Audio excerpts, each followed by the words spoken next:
Señor Jesucristo es un principal de los judíos. No era cualquier hijo de vecino, era un principal, un fariseo de alta vestimenta que una noche va a visitar a Cristo. Entonces, vemos que hay un trato no duro hacia Nicodemo, pero es un trato ligeramente áspero por parte de Cristo a este hombre, porque este hombre llega ante la noche sin que la oscuridad de la noche lo encubrieran, no quería ser visto de los judíos, llega secretamente, evitando el ojo que lo viera, toca la puerta y lo abre y dice Nicodemo, Rabí, sabemos que has venido como maestro porque nadie puede hacer estas señales que tú haces si no está Dios con él. Y en ese momento, en lugar de que Cristo le dijera, perfecto, pásale, ¿quieres un cafecito, un atolito, un chocolate, unas galletitas? En lugar de que Cristo mostrara lo que nosotros como mexicanos hubiéramos hecho, pásale, no estás ahí desde la noche del frío, pásale. En ese momento empieza, Cristo lo para en seco, dice, de cierto te digo que si no naces de nuevo, no puedes entrar en el reino de Dios. Y empieza, ¿verdad? Este hombre, ¿cómo? Y empieza a hacer varias preguntas, ¿cómo? Y Cristo, inclusive hay un momento que dice, ¿eres tu maestro de Israel y no sabes esto? Entonces, este estudio que Cristo le da a este hombre, deja escrito Dios una de las enseñanzas más importantes para cualquier ser humano, de cualquier raza, de cualquier clase social, de cualquier edad. La mayor necesidad que tiene un ser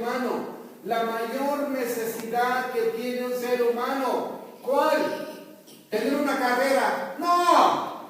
¿Tener el cariño de tu esposa? ¡No!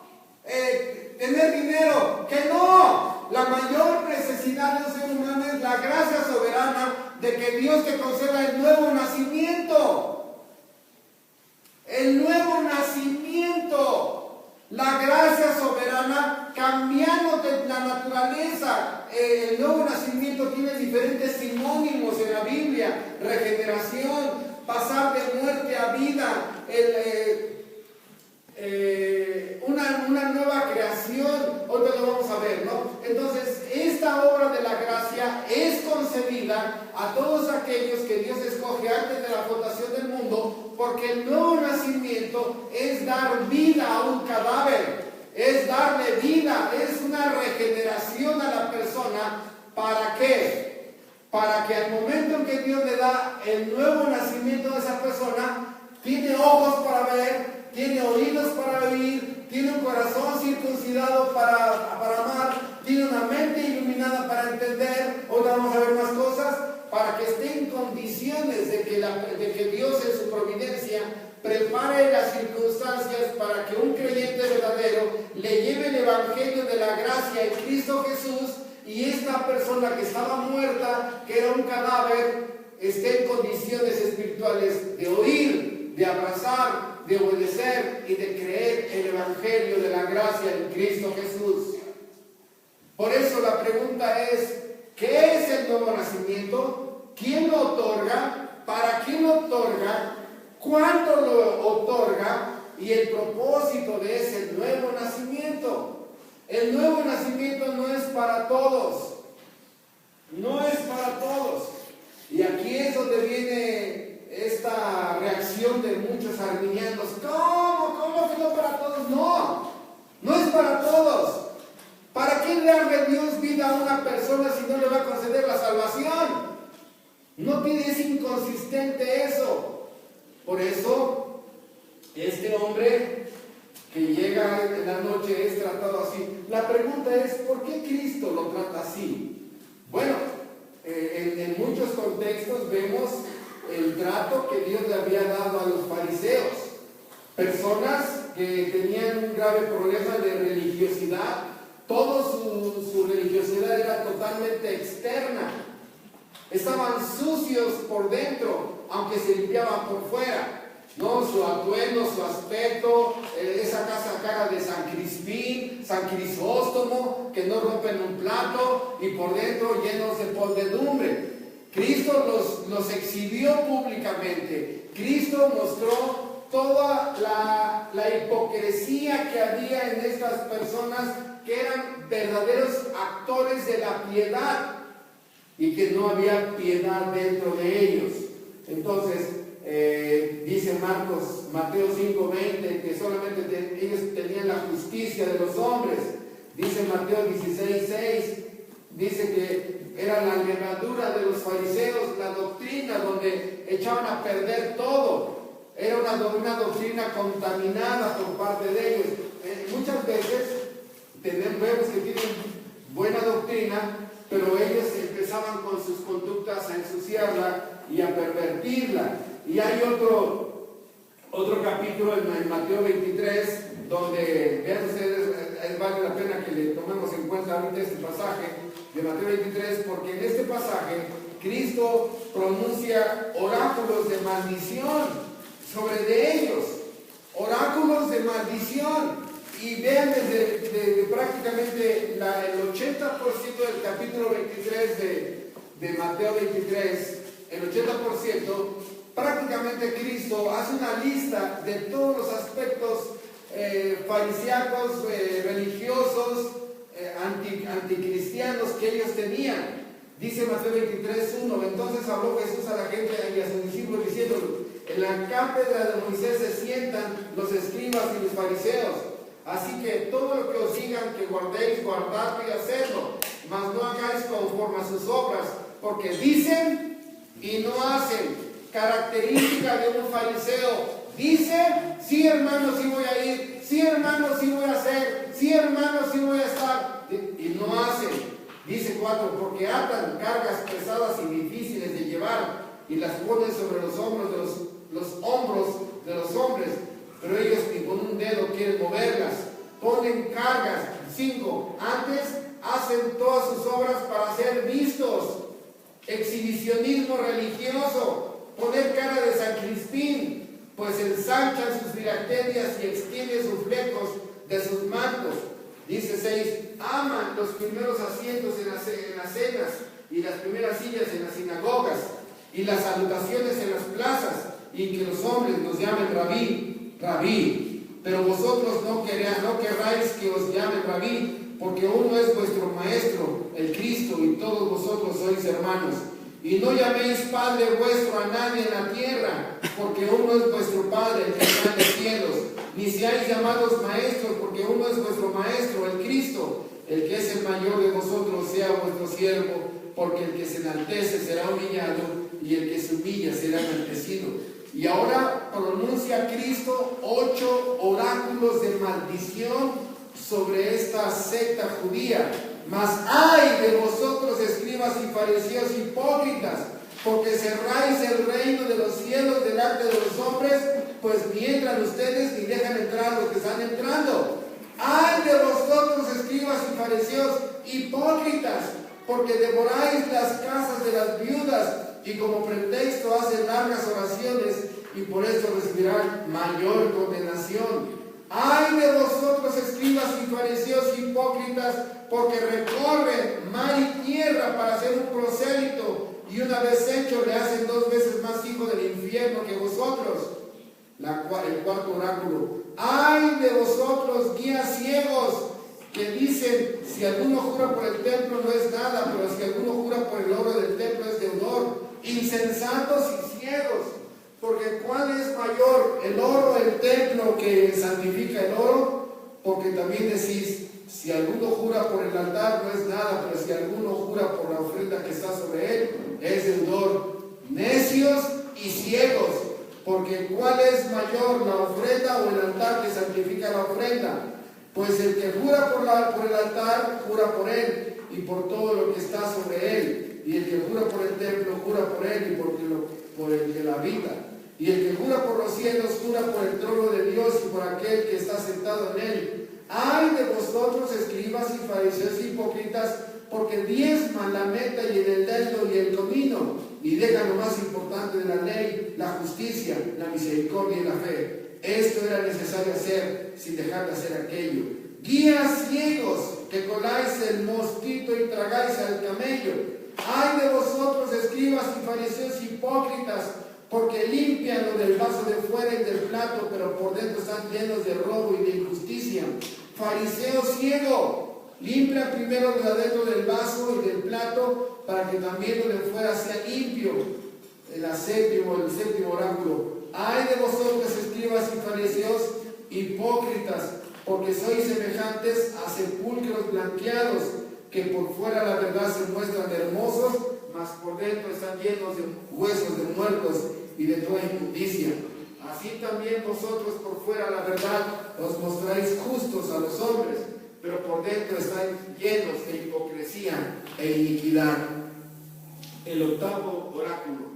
Ay de vosotros, escribas y fariseos hipócritas, porque edifican los sepulcros de los profetas y adornan los monumentos de los justos. Y dicen, si hubiéramos vivido en los días de nuestros padres, no hubiéramos sido sus cómplices de la sangre de los profetas.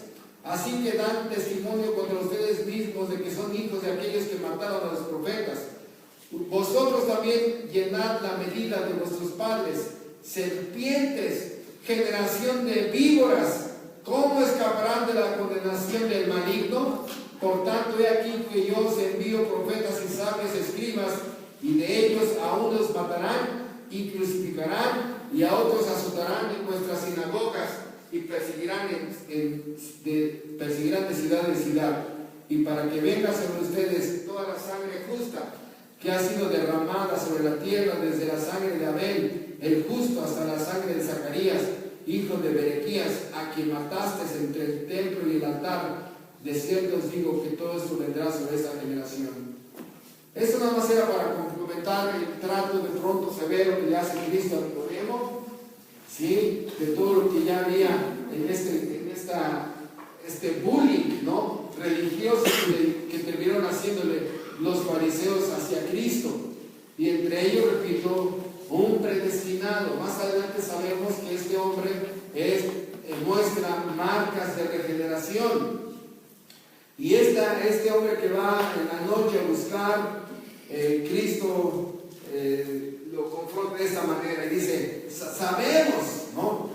Sabemos que vienes de Dios, porque nadie puede hacer eso. Estaba 100% convencido de que Cristo había algo que nadie había tenido. La diferencia de su naturaleza de Cristo ya la percibía Nicodemo. Pero creo que aquí Nicodemo buscaba una respuesta que solamente estaba en Cristo. Entonces empieza Cristo con el tema.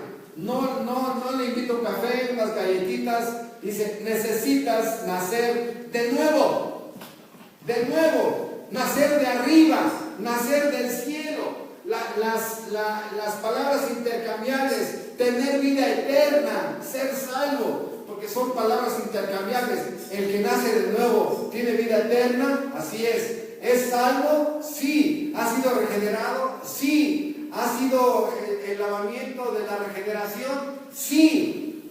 ¿Ha pasado de muerte a vida? Sí. Son palabras intercambiables. Y esto empieza a usar Cristo unas palabras de dos tipos de mundos, dos tipos de destinos: nacer terrenalmente, nacer de la carne; nacer celestialmente, nacer de arriba. Nacer de la carne, carne es lo que es nacido del Espíritu, Espíritu es, en este caso, dos mundos, dos destinos, ¿sí? A diferencia del moralismo que los fariseos realizaban. Y aunque ustedes no lo crean, hay un moralismo que se enseña en las iglesias arminianas, un moralismo recalcitrante. En muchas iglesias evangélicas, la enseñanza básica es la moralidad. La Biblia nunca manda a la enseñanza moral al creyente que tiene marcas de regeneración. La moralidad termina siendo una máscara de rectitud, una máscara de pureza, donde yo me escondo de mi verdadera naturaleza depravada, corrupta y pervertida, mostrando una rectitud externa. Muchas veces el papá no puede hacer todo lo que quisiera hacer porque ahí están los hijos. Muchas veces el papá no puede hacer nada porque ahí está la esposa, ahí están parientes. Entonces me tengo que poner una máscara de rectitud, y donde nadie me conoce, o cuando estoy solo, saca a la persona toda su naturaleza corrupta. Entonces el moralismo es un pecador que se porta bien, entre comillas. El moralismo es una familia que tiene buenas costumbres, entre comillas. El moralismo es el pecador. Esta descripción que hemos hecho de él, un chacal. Sí, así lo describe la enseñanza de la depravación humana. Un chacal que come con cuchillo y con tenedor. ¿Qué es lo que come? Carroña. Pero la come con cuchillo y con tenedor. Entonces, ¿por qué decimos que la iglesia, el evangelio, no enseña el moralismo? ¿Por qué? Porque la Biblia enseña santidad, estar limpio por dentro. Un corazón que estaba puerco lo quitaron, y la gloria del trasplante de corazón, y me pusieron un corazón de oveja. Me iluminaron mi entendimiento, me dieron una fe salvadora, me dieron arrepentimiento para vida, abrieron mis ojos nuevos espirituales que ya ven, oídos espirituales que ya oyen la voz de Dios escrita, una nueva naturaleza que es inclinada hacia el bien, Dios produciendo en mí el querer como el hacer. Y esto es una santidad en tu mente, una santidad en tu corazón, santidad en tus pensamientos, santidad en tus sueños, santidad en tu conducta, santidad en tus ojos, santidad en tus oídos, santidad en tus genitales, santidad en tu trabajo. Empiezas a crecer en una pureza espiritual, a diferencia de la moralidad. La moralidad es un pecador que le gusta mostrarse externamente como buena persona, pero va rumbo a la perdición. Por eso, de pronto, estos dos mundos para Nicodemo, un gran hombre en el moralismo, pero no sin una naturaleza nueva. Por eso, aquí empiezan las preguntas de Nicodemo, y lo único que sabe hacer es ¿cómo? Mostró una ignorancia total en relación con el nuevo nacimiento, doctrinas que ya él sabía, que debería de haber sabido, y que no las entendía. ¿Cómo puedo hacer eso? ¿Cómo puedo volver a entrar al vientre de mi madre? ¿Cómo puede un hombre viejo nacer de nuevo? ¿Cómo? Y empieza a hacer preguntas este hombre. Por eso, Cristo 2 veces, si no naces de nuevo, no puedes ver el reino de Dios. Si no naces de nuevo, si no naces del agua y del Espíritu, no puedes entrar al reino de Dios. Ni lo puedes ver el reino de Dios, y tampoco puedes entrar, porque con la naturaleza caída que tiene un ser humano, no puedes entrar al reino de Dios. Entonces, esta información que desconocía profundamente este hombre, de pronto se queda así totalmente como cuando una computadora se pasma, ¿no? Entonces, este era un maestro de Israel. Imagínense, si así estaba el maestro, ¿cómo estaban los alumnos? Y este diálogo que empezó al principio cuando tocó la puerta, se convirtió en un discurso, en un estudio bíblico, en un sermón de Cristo hacia este hombre. Y termina diciendo Cristo: lo que sabemos, hablamos, y lo que hemos visto, testificamos. Entonces, ni sabes ni conoces, Nicodemo.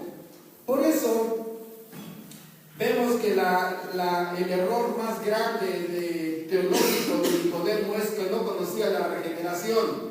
Y ese es el problema más grave del arminianismo. Porque, repito, ¿cuántas veces dicen los arminianos: pastor, ¿qué de plano están mal los arminianos en todo? ¿De plano el arminianismo está mal en todo? Y hemos dicho, no están mal en todo, simplemente están mal en lo más importante, la doctrina de la salvación. Un desconocimiento total de la soberanía de Dios, un desconocimiento total de la soberanía de Dios en la salvación, un desconocimiento total de la santa ley de Dios y las implicaciones, y un desconocimiento total de la verdadera antropología bíblica, la depravación humana o la incapacidad humana. Ignorando estos tres puntos, ¡boom!, ignoran la verdadera significado de la doctrina de la soterología, la salvación. Por eso le dice, si te he hablado cosas terrenales y no entiendes, ¿cómo entenderás si te hablara de las terrenales, de las celestiales? ¿No? ¿Cuáles de las celestiales? ¿Qué pasará si te hablara de los decretos positivos y los decretos negativos? ¿Qué pasaría si te hablara de la doctrina de la soterología, la eclesiología, el infierno, el cielo, la doble imputación, la reconciliación, la expiación, la propiciación, la redención, la doble imputación, la cabeza federal? Y Nicodemo se hubiera quedado así, ¿qué?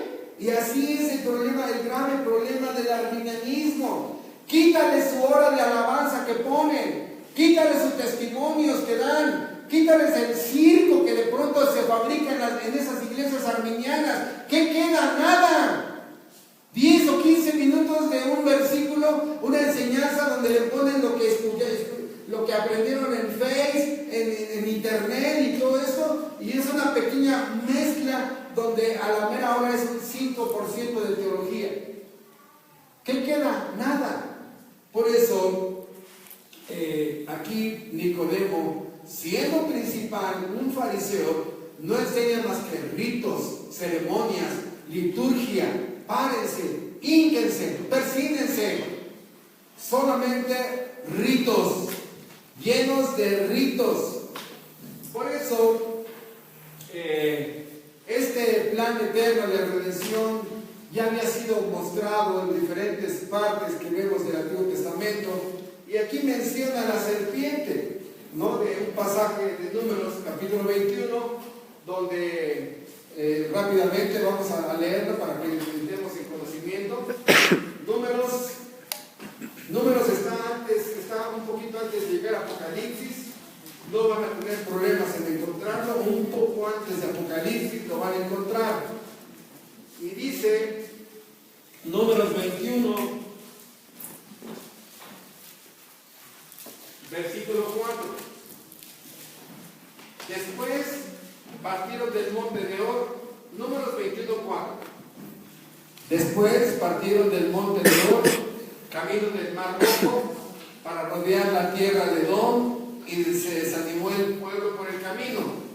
Y habló el pueblo contra Dios y contra Moisés. ¿Por qué nos hiciste subir de Egipto para que muramos en este desierto? Pues no hay pan ni agua, y nuestra alma tiene fastidio de este pan tan liviano del maná. Y Jehová envió entre el pueblo serpientes ardientes que mordían al pueblo, y murió mucho pueblo de Israel. Entonces el pueblo vino a Moisés y dijo: hemos pecado por haber hablado contra Jehová y contra ti. Ruega a Dios que quite de nosotros estas serpientes. Y Moisés oró por el pueblo. Y Jehová dijo a Moisés: hazte una serpiente ardiente y ponla sobre un asta, y cualquiera que fuere mordido y mirare a ella, vivirá. Y Moisés hizo una serpiente de bronce y las puso sobre un asta, y cuando alguna serpiente mordía a alguno, miraba a la serpiente de bronce y vivía. Imagínense la escena, ¿no?, de dos personas que han sido muertas, han sido mordidas por la serpiente. Y en ese momento dicen: oye, dice Moisés que si miras a la serpiente que está en el asta, vivirás. Y alguien diría: no, ¿cómo crees? Mira, se está muriendo mi familiar. Mira cómo los dolores que tiene. ¿Cómo que con una mirada de fe a la serpiente que está allí? ¿Y qué pasaba? Morían. Para otra persona dice, Moisés, la solución. Dice, Dios ha dicho que el que mire esa serpiente envuelta en el asta, vivirá.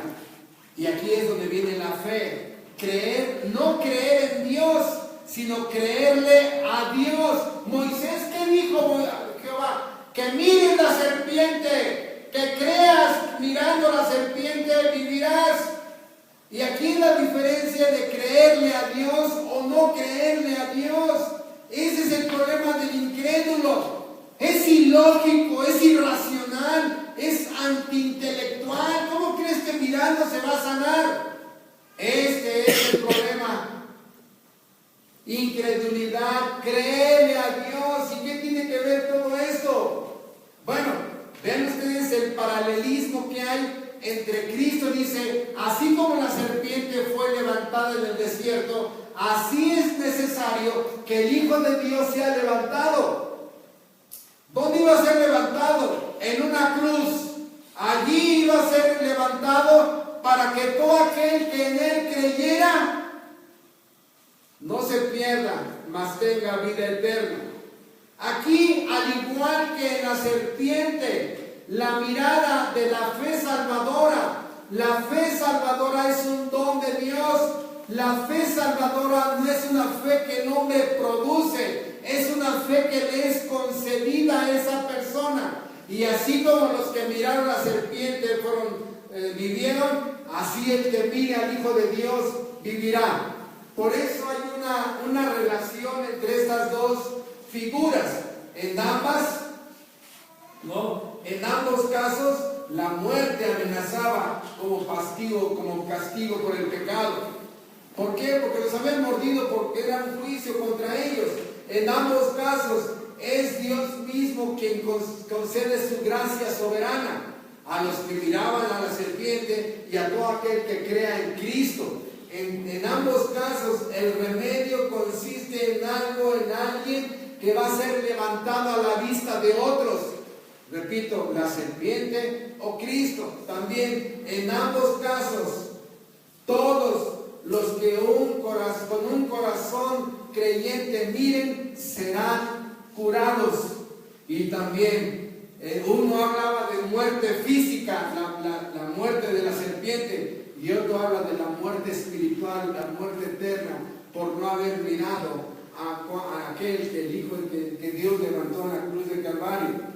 Por eso el levantamiento tanto de la serpiente como de Cristo no era un remedio, era la necesidad de mirar con ojos de la fe. No es un remedio más, es una necesidad, es el único medio que Dios va a usar para salvar y perdonar, porque la fe te va a llevar a el dador de la vida eterna, Cristo. Por eso solamente así se va a poder satisfacer la necesidad de justicia y de santidad. ¿Por qué? Porque era uno, Cristo Jesús, muriendo por muchos, muriendo por todos los predestinados que Dios había apuntado su nombre en el libro de la vida. Entonces, esto de ser levantado nos habla de dos maneras. Número uno, ser levantado en la cruz de Calvario, y número dos, la exaltación de la persona de Cristo. Dice Hechos capítulo 2, 33 y Hechos 5, 31 respecto a la gloria de Cristo en la cruz de Calvario. Vean ustedes estos dos pasajes rápidamente. Antes de entrar, estamos apenas calentando motores, no hemos entrado a la definición total del nuevo nacimiento, ¿verdad? Pero estamos apenas calentando motores. Dice Hechos 2:33. Así que, exaltado por la diestra de Dios y habiendo recibido del Padre la promesa del Espíritu Santo, ha derramado esto que vosotros veis y oís. Porque David no subió a los cielos, pero él mismo dice: dijo el Señor a mi Señor, siéntate a mi diestra, hasta que pongan a tus enemigos por estrado de tus pies. Sepa pues ciertamente toda la casa de Israel que a este Jesús, a quien ustedes crucificasteis, Dios le ha hecho Señor y Cristo. Dice Hechos 5, versículo 31. Dice, a este Dios ha exaltado con su diestra por príncipe y salvador, para dar a Israel arrepentimiento y perdón de pecados. Dios ha exaltado, lo que estamos hablando, es levantado en la cruz y levantado en la exaltación, en la glorificación, en la coronación de Cristo, en Apocalipsis capítulo 5. Entonces, ahí es donde surge en el contexto este famoso versículo que los arminianos tienen como bandera, Juan 3:16, pero que desconocen la profundidad doctrinal que hay en Juan 3:16.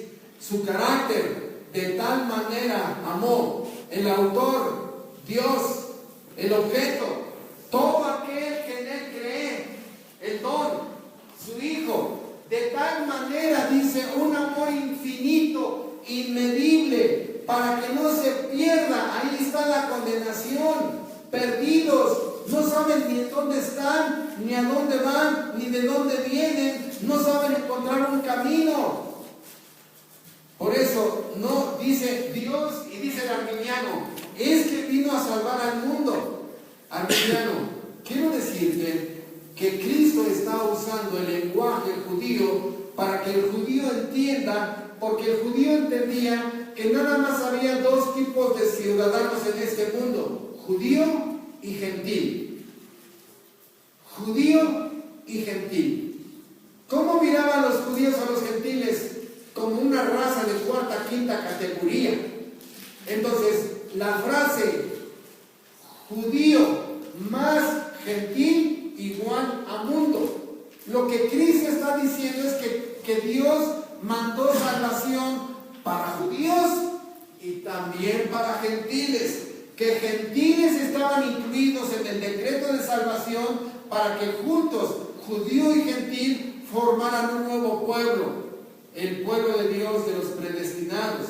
A eso está atacando el racismo puro de los judíos, ese exclusivismo judío que solamente los judíos enseñaban, viendo al gentil como una raza de cuarta, quinta categoría, una raza despreciable a los ojos de los judíos. Entonces, eran dos grupos que se resumían en una frase. ¿Cuál? Mundo. Y después, Cristo amplía la información. Regresamos a Juan 3. Cristo amplía la información de estos dos mundos, ¿no? Judío y gentil. Y ahora muestra que Juan 3:16 no es un amor universal, ¿sí? Redentor. No es el amor redentor a todo el mundo, sino a todos aquellos que fueron objetos del decreto de salvación en el libro de la vida. Vean ustedes estas dos personas, el que ama la luz y el que ama las tinieblas. Dice, vean ustedes en el versículo 18, la condenación cierta. Dice, pero el que en él cree no es condenado, por el que no cree ya ha sido condenado. Ya, vean ustedes el verbo ya, un acto que ya sucedió en el pasado. Un acto que ya Dios lo ve como un evento que sucedió, ya ha sido condenado, porque no ha creído. Aquí está la fe, no hay una fe salvadora en esta persona, no ha creído. ¿Y no ha creído en quién? En el nombre del unigénito Hijo de Dios. Ya ha sido condenado. La elección, cuando Dios elige, implica rechazar. Cuando tú elegiste la camisa que te pusiste en esta mañana, dejaste las otras. En el momento que escogiste los calcetines, dejaste otros calcetines. Elegir implica rechazar. Y a todos aquellos que Dios decidió no escoger antes de la fundación del mundo, para que ellos solos le pagaran a la justicia, ya están condenados.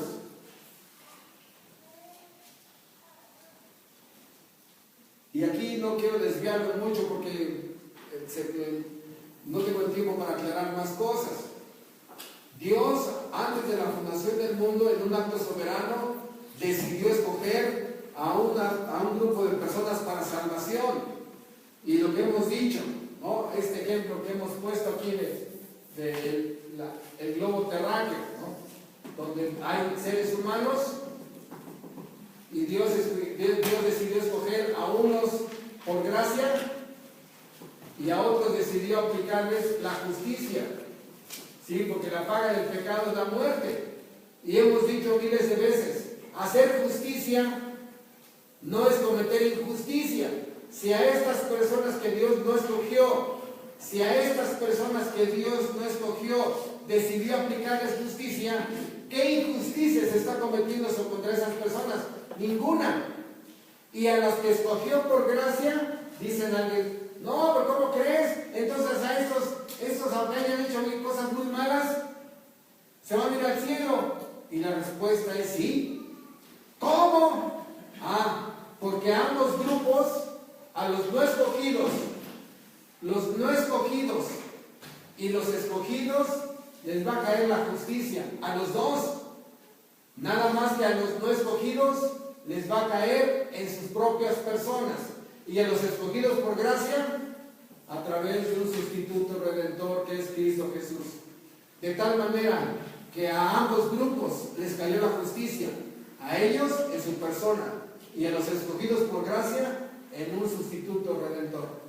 Entonces, ¿qué violencia hizo? Ninguna. Por eso, aquí vemos dos grupos. El que no cree ya ha sido condenado. Versículo 19. Y esta es la condenación. ¿Ven en qué consiste la condenación? Que la luz vino al mundo y los hombres amaron más las tinieblas que la luz porque sus obras eran malas. La luz vino al mundo y los hombres dijeron, apaguen esa luz, apaguen ese foco. Cristo era el foco más grande del universo. Cristo era un sol. Y en ese momento, apaguen ese foco, apáguenlo, no quiero que me muestre cómo soy. Y así apagaron ese foco. Así lo apagaron. Para que en ellos quedaran tinieblas. Dice allí, porque todo aquel que hace lo malo, aborrece la luz. Y no viene la luz para que sus obras no sean reprendidas. ¿Por qué no quieren ir a la iglesia? Porque dicen, no, aquí dice, no quieren que sean reprendidos. Muchos se van de la iglesia porque en los mismos sermones les despiertan sus conciencias. Sermones que van directamente, que Dios en su gracia los usa contra una persona. Otro sermón lo usa contra otra persona. Y la persona se empieza a sentir inquieta, como si estuviera siendo atormentada. Y dice, no, ¿yo a qué voy? Si yo quiero seguir sin vivir el pecado, ¿a qué voy? Y por eso no vienes a la iglesia.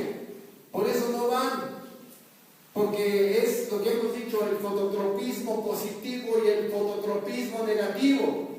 El fototropismo es la reacción natural que tienen los seres vivos hacia la luz. Los murciélagos no pueden soportar la luz y se guardan en el día. Las cucarachas, algunos animales que en las noches se vuelven depredadores en la selva, solamente en la noche no soportan la luz. No, mamá, no voy a ir a la iglesia. ¿Por qué? Y es porque parece que les atormenta la palabra de Dios, porque no quieren soltar sus pecados.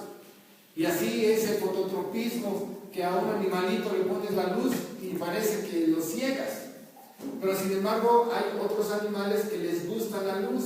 La forma en que reaccionan ante la luz, una cucaracha o un murciélago o una águila, no, es cómo se relacionan con la luz. Y a esta luz espiritual es a la que se refiere Cristo. Y dice en el versículo 21, mas el que practica la verdad viene a la luz. ¿Para qué? Para que sea manifiesto que sus obras son hechas en Dios. Entonces, Cristo aquí está mostrando esas grandes verdades a Nicodemo y empieza entonces a mostrar la gran necesidad que tiene el ser humano. ¿Cuál? Nacer de nuevo. Esto no puede ser en un padre cristiano. Un padre cristiano lo que más anhela es la salvación de sus hijos, hermanos. Un padre cristiano lo que más anhela es la salvación de sus hijos, de su cónyuge, de su esposo, de su esposa, de sus padres. Lo demás queda en tercero, cuarto, quinto, sexto o séptimo lugar. ¿Cuántos padres están obsesionados con que sus hijos sean reconocidos en el mundo? Pobrecitos, pobrecitos. Que el mundo los aplauda, que encuentren su autoestima en el mundo. No, hermanos, el mundo no tiene nada que ofrecerle, el mundo sin Cristo no tiene nada que ofrecerle. El verdadero creyente necesita estar buscando, anhelando, rogando a Dios por la salvación de sus hijos. Así también en varias iglesias cristianas, ¿no? Cuando nos empezamos a meter a las iglesias cristianas, la pregunta es, ¿cuántas personas tienen nacimiento nuevo? ¿Cuántos creyentes de esas iglesias tienen marcas de regeneración? No cuántos levantaron su mano, cuántos pasaron aquí al púlpito, cuántos hicieron una oración. No estamos diciendo cuántos bautizados tampoco. Estamos diciendo cuántas personas han nacido de nuevo en las iglesias. Yo estoy convencido, hermanos, y yo sé que voy a ser muy criticado por eso, estoy convencido que en muchas iglesias ni el pastor ha nacido de nuevo. La mentira no salva, las medias verdades no salvan, la herejía tampoco, la mentira no ha llevado al cielo a nadie. Dios no bendice la mentira ni las medias verdades. El único instrumento que Dios usa es su verdad, la verdad sagrada. Y en muchos ni el pastor ha nacido de nuevo. ¿A qué nos referimos? Bueno, que hay un falso nacimiento. Y una vez me hicieron esa pregunta, hermano, entonces en las iglesias cristianas no hay nuevo nacimiento, nadie nace de nuevo. Y yo una vez le dije, mira, en las iglesias cristianas arminianas sí hay nacimientos. Dice, ¿ya ven? Digo, sí, pero todos nacen muertos. En la ginecología se llaman óbitos. Cuando un niño muere en el vientre, ¿no? Nacen muertos. ¿Por qué? Porque no hay gracia salvadora. ¿Por qué? Porque un falso evangelio no puede ser bendecido por Dios. Ni siquiera tienen un principio regulador en su culto. No hay verdades, no hay doctrina, puros temas. Entonces, ¿hay nacimientos? Sí, nacen muertos. Y se siguen llenando de muertos, de cadáveres. Entonces, ¿qué es el nuevo nacimiento? Bueno, el nuevo nacimiento es una obra de la gracia a un predestinado, dándole vida. Pasa de muerte a vida. Se le da, era un cadáver, esa persona, se le da vida, se le dan ojos espirituales para ver, se le dan oído espiritual para ver, se le ilumina la mente, se le circuncida su corazón, se ilumina la mente con la verdad sagrada de Dios, el divino médico le hace un trasplante de corazón, le quita el corazón de piedra, le pone uno de carne, le otorga una nueva naturaleza, produce en él el querer como el hacer. Esa persona se le concede el nuevo nacimiento para que esté en condiciones de escuchar el evangelio. Los muertos no pueden oír el evangelio. Primero tiene que haber vida. Y aquí viene la pregunta con la que sabemos si una persona es arminiana o ya tiene las doctrinas de la gracia. ¿Cuál? Le dices, oye amigo, una persona que dice que va a la iglesia cristiana, ¿no? Oye amigo, ¿qué es primero? ¿La fe o el nuevo nacimiento? La fe. Y ahí te das cuenta como el arminianismo hace mucho énfasis en que primero la fe, me tienes que decir, a ver, un cadáver, un muerto puede tener fe, el corazón duro de piedra puede creer, la naturaleza caída puede creer, la mente entenebrecida puede creer, ¿verdad? Entonces empieza a entender que primero tiene que haber una obra de la gracia capacitándole con una vida nueva, capacitándole con una nueva naturaleza, su mente siendo iluminada, su corazón siendo circuncidado y la voluntad humana siendo librada de la esclavitud de Satanás y la esclavitud del pecado, para que ahora sí se pueda abrazar de Cristo, su Salvador. Por eso, primero es el nuevo nacimiento, luego Dios le da la fe. ¿Y para qué? Para que vea los tres objetos de la fe, como decía Yoshua. La fe, número 1, crea al Dios verdadero todo lo que Él dice. Cree en la obra redentora de Cristo y cree todo lo que la Biblia dice. La fe salvadora solamente tiene ojos para el Dios verdadero, solamente tiene ojos para el Cristo redentor y su obra, y solamente tiene ojos para cada página y cada línea de la Biblia. En ese momento la persona ya está en condiciones de creer, de abrazar el Evangelio. Por eso decimos el nuevo nacimiento tiene diferentes sinónimos. 2 Corintios 5:17 es una nueva criatura, una nueva creación. Juan 5:24 ha pasado de muerte a vida.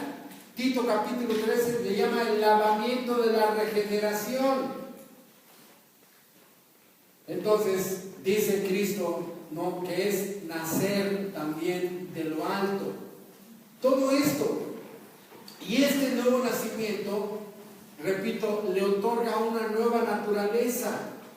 Por eso las ilustraciones que la Biblia pone en relación con lo que la naturaleza que teníamos antes de Cristo.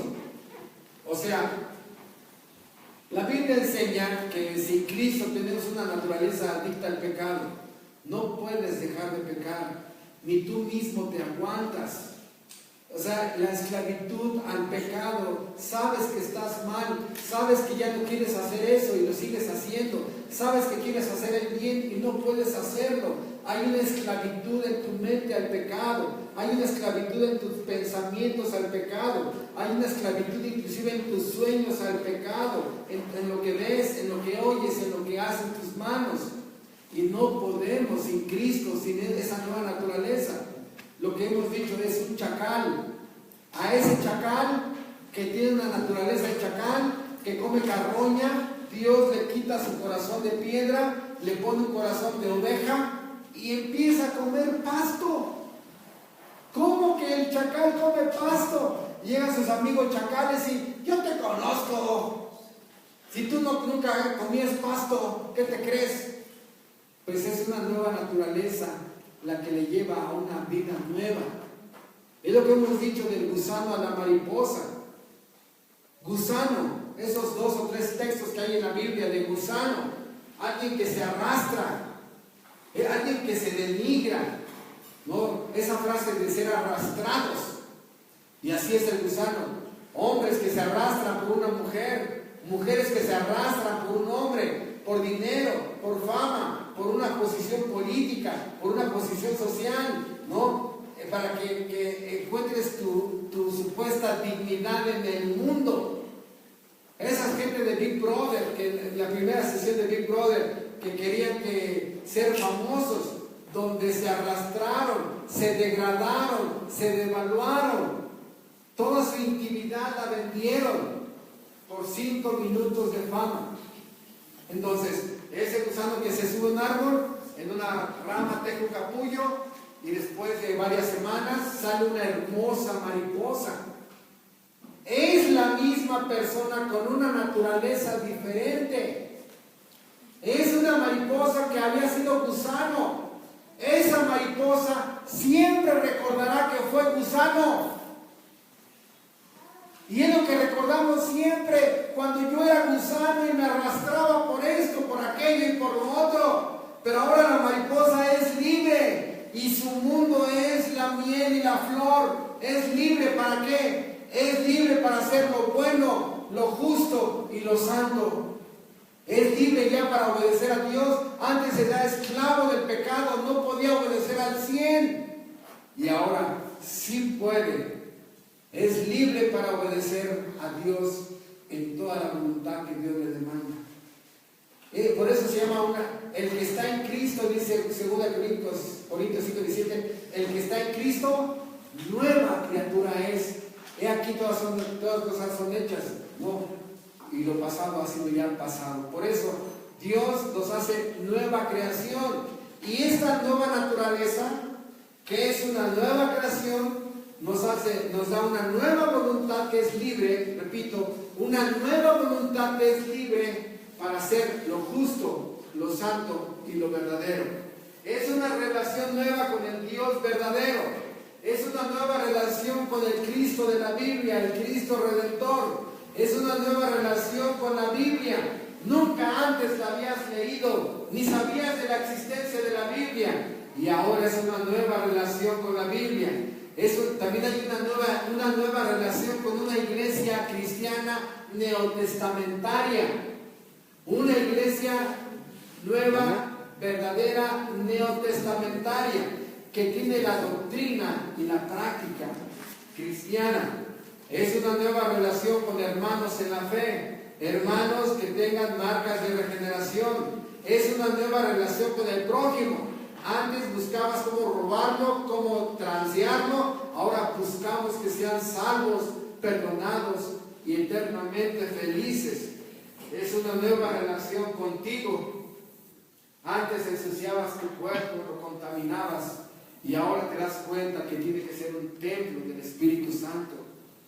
Antes éramos subordinados al pecado, ahora es una nueva relación con el Dios de la Biblia. Por eso, este nuevo nacimiento, ¿por qué lo da Dios? ¿Por qué? ¿Por qué no solamente nos salva y en ese momento ¡bum!, nos lleva a la gloria? Bueno, el nuevo nacimiento es dado porque nos empieza a preparar en este mundo para vivir en el mundo venidero, para empezar a crecer en santidad, porque la carne no puede heredar la vida eterna.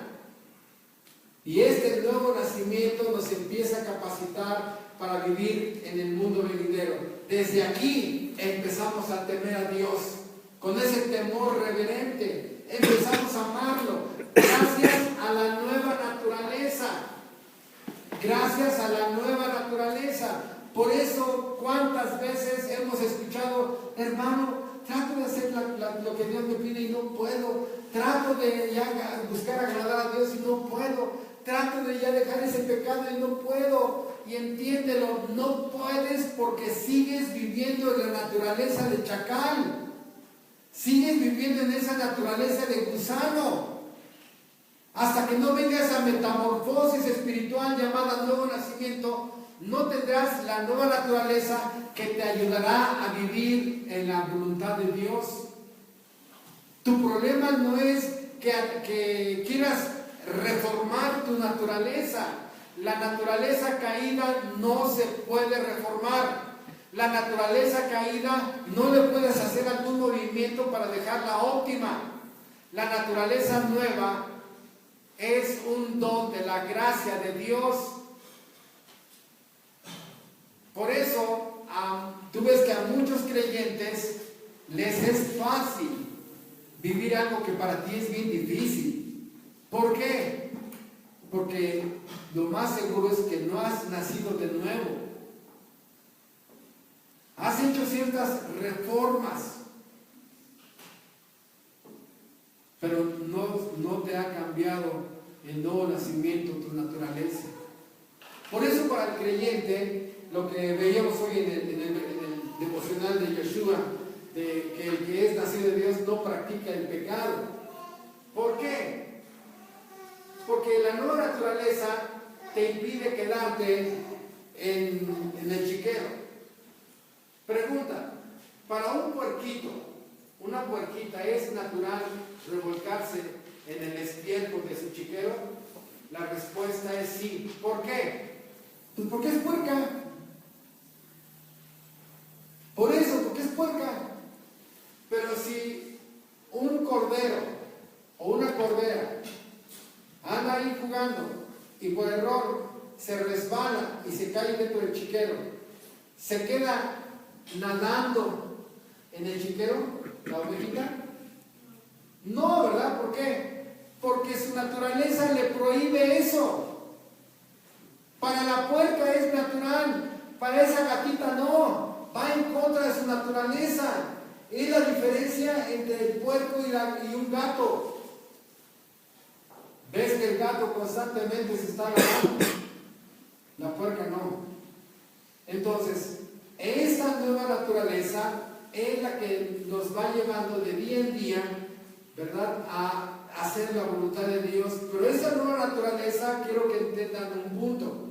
Esa naturaleza pasa por diferentes etapas. La nueva naturaleza bebé, la nueva naturaleza niño, la nueva naturaleza joven, la nueva naturaleza adulto, la nueva naturaleza anciano. Todo lo que tiene vida tiene que crecer. Y esta nueva naturaleza te lleva a un proceso de madurez, a un proceso de crecimiento. Dios no tiene hijos enanos. Todos los que nacieron de nuevo tienen que crecer. Entonces, nadie ha dicho alguna vez, espérame, es que estoy haciendo de nuevo. Espérame. Ya. Qué bonito se siente. Nadie, hermanos, nadie ha hecho eso. ¿Sí? El nuevo nacimiento no se siente. Pregúntenle a las personas de esta iglesia que son regenerados, oye, ¿qué sentiste cuando naciste de nuevo? Nadie siente eso. Lo que sí vemos son los efectos de que a esa persona, son los efectos externos, porque a esa persona se le concedió el nuevo nacimiento. Empieza a haber un cambio tan dramático, es un cambio de 180%, de gusano a mariposa. De gusano a mariposa. O sea, si era ratero, ya está trabajando, que sea de albañil, pero está trabajando. Si era homosexual, ya es una atracción natural por las mujeres. Si era lesbiana, una atracción natural por los hombres. Si era alcohólico, ya es una persona sobria. El nuevo nacimiento, todo el mundo se da cuenta que ha nacido de nuevo. Por eso es una pregunta que se hace cuando una persona se quiere ser bautizada. La primera pregunta con la que iniciamos en las pláticas prebautismales. A ver, hermano, quiero bautizarme. Si nos vemos tal día en mi oficina y platicamos. Ya llega la persona, primera pregunta. Disculpa, ¿ya naciste de nuevo? Mi esposa me acompañó hace muchos años cuando una persona solicitó su bautizo y la primera pregunta que le hice fue, ¿ya naciste de nuevo? Y me dijo, no. Cerré la Biblia y platicamos de todo, ¿no? Menos eso en ese momento. Ya después saqué el tema, ¿no? Que si no hay un nuevo nacimiento, no puede ser bautizada la persona. Por eso me cuesta trabajo entender que en algunas iglesias se bautizan a los niños. Qué bárbaro, ¿no? O sea, ¿cómo van a bautizar a niños y en una iglesia cristiana? Es un pésimo entendimiento del nacimiento nuevo. Entonces, este nacimiento nuevo, el nuevo nacimiento, no se siente. Solo se ven los efectos en una vida nueva, en una nueva naturaleza. Todo por gracia. todo el paquete de salvaciones otorgado por gracia. Y por eso, repito, este nuevo nacimiento lo capacita para recibir la gracia del Evangelio, creer, ¿no? Y es lo que en otras doctrinas se llama el llamamiento eficaz o la gracia eficaz, donde Dios abre la tumba de esa persona, ¿verdad? Y es como Lázaro. Porque hay dos pasajes que quiero que veamos antes de terminar, que nos muestran esta obra del nuevo nacimiento, que también es una obra de la gracia eficaz o el llamamiento eficaz. La primera está en Lázaro, en Juan capítulo 11. Lázaro, cuando Cristo le dice que su amigo ya había muerto, y Cristo va, y una de sus hermanas de Lázaro dice: Señor, ya hiede, ya huele mal, 4 días de muerto. Y en ese momento Cristo va a la tumba, se para enfrente de la tumba y dice: Lázaro, ven fuera. Y ese hombre que estaba ya apestaba, ya olía mal, ese hombre sale caminando envuelto en una como mordajas, ¿no?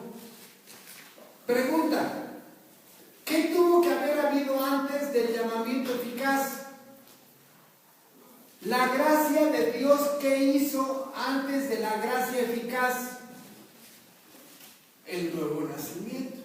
Otra vez, ese hombre, ya los gases estaban ya en su cuerpo, pudriéndolo, el gusano ya había empezado a hacer su trabajo comiéndose ese cuerpo, los ojos estaban sumidos, la piel totalmente amarilla, ya en huesos, y de pronto, unos segundos antes, Dios, ¡pum!, restaura a ese cadáver y le da vida.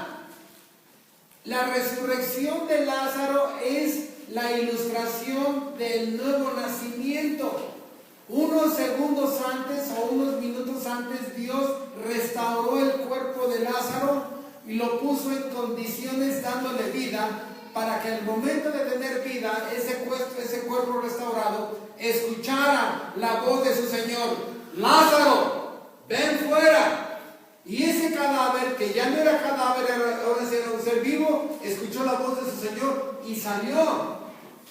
Esa es una ilustración de dos doctrinas: el nuevo nacimiento y la gracia eficaz o el llamamiento eficaz.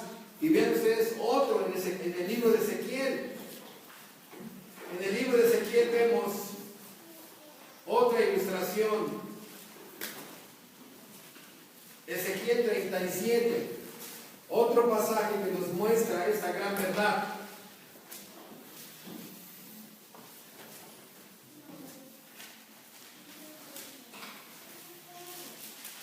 Dice Ezequiel 37, del 1 al 10. Solo 10 versículos. La mano de Jehová vino sobre mí y me llevó en el desierto, en el espíritu de Jehová, y me puso en medio de un valle que estaba lleno de huesos, y me hizo pasar cerca de ellos por todo el derredor, y he aquí que eran muchísimos sobre la faz del campo, y por cierto secos en gran manera. Y me dijo: Hijo de hombre, ¿vivirán esos huesos? Y dije: Señor Jehová, tú lo sabes. Me dijo entonces: profetiza sobre esos huesos y diles: huesos secos, oíd palabra de Jehová. Así ha dicho Jehová el Señor a estos huesos: he aquí yo hago entrar espíritu en vosotros y viviréis, y pondré tendones sobre vosotros y haré subir sobre vosotros carne, y os cubriré de piel, y pondré en vosotros espíritu y viviréis, y sabréis que yo soy Jehová. Profeticé pues como me fue mandado, y hubo un ruido mientras yo profetizaba, y he aquí un temblor, y los huesos se juntaron cada hueso con su hueso. Y miré, y he aquí tendones sobre ellos, y la carne subió, y la piel cubrió por encima de ellos, pero no había en ellos espíritu. Y me dijo: profetiza al espíritu, profetiza, hijo de hombre, y di al espíritu: así ha dicho Jehová el Señor, espíritu, ven sobre los 4 vientos y sopla sobre estos muertos y vivirán. Y profeticé como me había mandado, y entró espíritu en ellos, y vivieron y estuvieron sobre sus pies un ejército grande en extremo. Entonces, aquí vemos que hay un valle de huesos, solo huesos, secos, estaban así como porosos. Estamos hablando de una distancia como de 50 kilómetros de diámetro. ¿Se acuerdan ustedes el valle de la Ciudad de México? El Valle de México, o sea, montañas y como una cacerola, ¿no? Toda la pared de la cacerola son las montañas y adentro del valle algo plano. Entonces Dios le dice a Ezequiel: súbete a la parte alta de la montaña y abajo vas a ver un valle de huesos secos en gran manera. Entonces estaban hiper secos, había mucho polvo blanco ya allí. Dice: y dile a los huesos secos, oíd palabra de Jehová. ¿No? Ezequiel, ¿cómo? ¿Yo le voy a hablar a los huesos secos? ¿Los huesos secos van a oír, Señor? Ese hombre no se puso a discutir, ¿verdad? No dijo: es que desde mi punto de vista los huesos no oyen. No, cállate. No, este hombre creyó a Dios. No se puso a discutir la obra.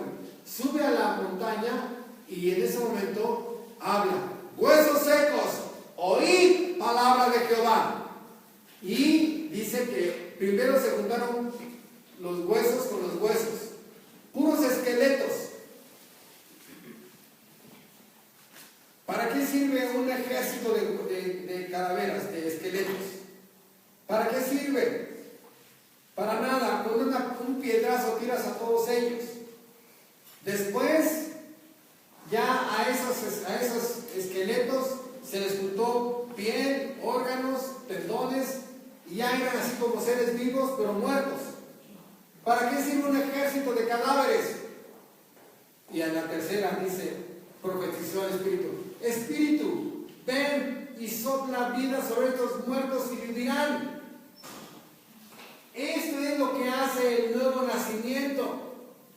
A una persona que estabas como tú y yo, éramos huesos secos y bien secos, nos dieron vida por gracia. Es la obra del Espíritu Santo en los muertos. Esto es lo que sucede en los predestinados. Estábamos muertos y por gracia nos dio vida. El problema es que sigues pensando en que tu rito, en que viviste en la iglesia arminiana, ya te dio vida. Hay personas que nunca han nacido de nuevo y juran y perjuran que nacieron de nuevo.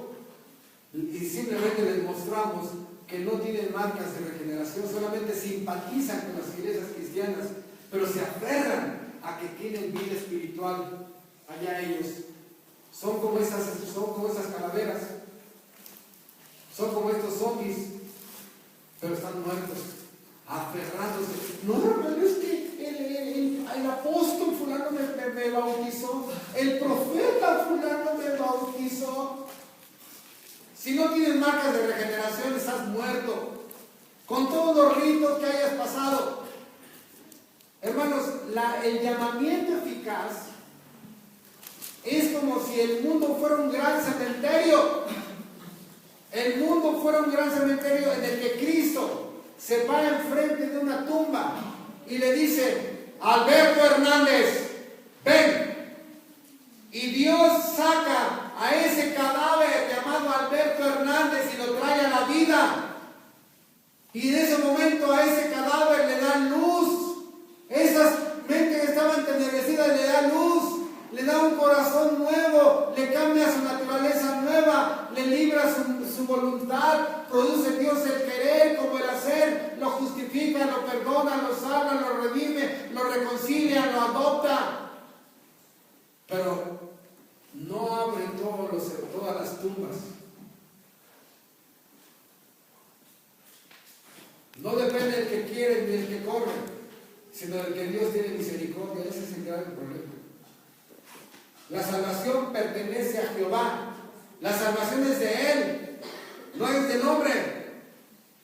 Es de al quien Él quiera concederla. No depende del que quiere ni del que corra, sino del que Dios tenga misericordia. Por eso, este nuevo nacimiento, que es como es, junto con el llamamiento eficaz, concede vida eterna. Esta persona entra en un proceso de crecimiento, un proceso de madurez, se convierte en un adorador del Dios verdadero. Es un adorador del Dios verdadero, es un sembrador del Evangelio, es una persona activa en su iglesia, participa de la familia de la fe, es una oveja más del rebaño de Dios, es una voz nueva en el coro celestial donde le dan la gloria, el honor, el homenaje al Dios eterno. ¿No es cualquier hijo de vecino? ¿Sí? Por eso, esta es una vida nueva completamente y entiende que el mundo no tiene nada que ofrecerle, nada. Y se da cuenta que estaba tan podrido que tenía que ser hecho de nuevo. Dios no remienda a nadie, Dios no le pone un curita a nadie. El viejo hombre no puede ser reformado. Porque, repito, el problema es tu naturaleza caída, nuestra naturaleza pecadora que teníamos. Esa naturaleza tiene que ser cambiada. Y repito, estábamos tan podridos que necesitábamos ser hechos de nuevo. Todo lo que implica la doctrina de la depravación humana, todo lo que implica la doctrina del pecado, todo lo que implica la doctrina de la elección, es básico y fundamental para entender el nuevo nacimiento. Entonces, la pregunta es, ¿quiénes recibirán el nuevo nacimiento? ¿Todos? No, el nuevo nacimiento solamente es para los predestinados. Y ahí es donde se irritan los arminianos. Es que, ¿cómo es que ustedes son así? Que nada más ustedes limitan la obra de Cristo. No. En el pacto eterno de redención, el Padre se comprometió a escoger a un número definido de personas cuyos nombres apuntó en el libro de la vida. Número 2, el Hijo de Dios se comprometió a venir a redimirlos, a pagarle a la justicia lo que sus delitos habían cometido. Y el Espíritu Santo se comprometió a venir a regenerarlos, a otorgarles el Espíritu Santo, todo lo que Cristo compró en la cruz de Calvario. Entonces, no puede haber nacimiento nuevo para todos. Por eso el nuevo nacimiento es consistente a la elección del Padre, a la redención limitada del Hijo y a la regeneración del Espíritu Santo. El nuevo nacimiento solo es para predestinados. Sí. Este decreto soberano así lo establece. Por eso, hermanos, la necesidad más grande de un ser humano no es el dinero, no es que te cases, no. ¿De qué te sirve tener dinero, casado, con carrera, con prestigio en el mundo si vas a la perdición eterna? ¿De qué te serviría? Entonces, ahora vean ustedes, cuando a una persona se le concede el nuevo nacimiento y en ese nuevo nacimiento se le concede una nueva naturaleza, su persona ya está inclinada hacia el bien. Sí, la nueva naturaleza te inclina a hacer el bien solito. No hay que estarte arreando. Verdaderamente al pastor, a los pastores, no es muy difícil pastorear a predestinados. Número 1, porque ellos obedecen a su Padre Celestial. Y número 2, porque el predestinado tiene una nueva naturaleza. No es muy difícil pastorear a los predestinados. Pero sí, muchas veces se vuelve un infierno ser arriero de cabritas y cabritos. ¡Órale, vaya al estudio! ¡Órale, vaya a la predicación! ¡Usha! Ahí estás arreando. ¿Por qué? Porque su naturaleza caída, su naturaleza de cabrito, no pueden hacer el bien que Dios demanda. Por eso el predestinado, nacido de nuevo, no le es difícil hacer el bien. Hay que irlo enseñando, pero ya está capacitado para hacerlo. Por eso, de chacal a tener corazón de oveja, de gusano a mariposa. Y todos los que hemos vivido esta metamorfosis espiritual en la que somos mariposas, nunca se nos olvida que hemos sido gusanos. Pero hay muchos tipos de gusanos que jamás se convertirán en mariposa. No saben lo que es ser mariposa. Solamente una raza específica de gusanitos se convertirán en mariposas. Solamente una raza. Y ellos sí recuerdan cuando se arrastraban como gusanos. Pero hay muchos gusanos que miran así, no entienden. Yo debo entender eso, yo debo entender. ¿Por qué? Porque no todos los gusanos fueron predestinados para convertirse en mariposas. ¿Los gusanos de maguey se convierten en mariposa? No. ¿Los gusanos intestinales? Tampoco. ¿Los gusanos de tierra? Tampoco. Solamente hay un tipo de gusano. Entonces, la pregunta de los 64,000, ¿has nacido de nuevo? ¿La gracia de Dios ha estado en tu vida? ¿Tienes marcas de regeneración? ¿Tu nueva naturaleza te lleva solito a hacer el bien que Dios te demanda? ¿Amas a Dios sobre todas las cosas, tope lo que tope? ¿Amas a tu prójimo y hay un deseo de llevarle el evangelio? ¿Cuántas horas trabajas para Dios a la semana? ¿Eres un adorador? ¿Sirves? ¿Cuántos de ustedes tienen marcas de regeneración? ¿Y cuántos de los que nos están oyendo en internet tienen marcas de regeneración? ¿O solamente un rito? Pasé al frente, levanté mi oración. Tengo que decirte que no has sido para la perdición. Hermanos, esta es la gloria de la gracia.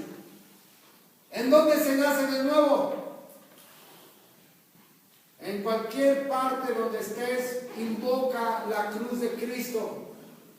Y ahí, hincado a los pies de la cruz, ruega, implora, cree que hay un ofendido, el Dios verdadero.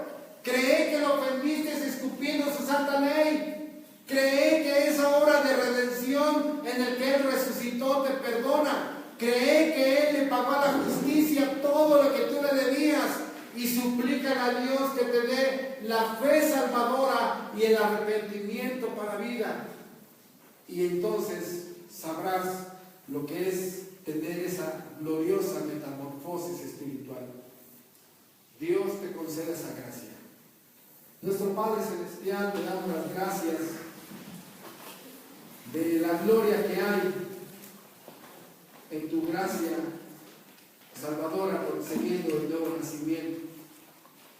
Te damos las gracias, bendito Padre, porque varias personas de la iglesia les has concedido esa nueva naturaleza.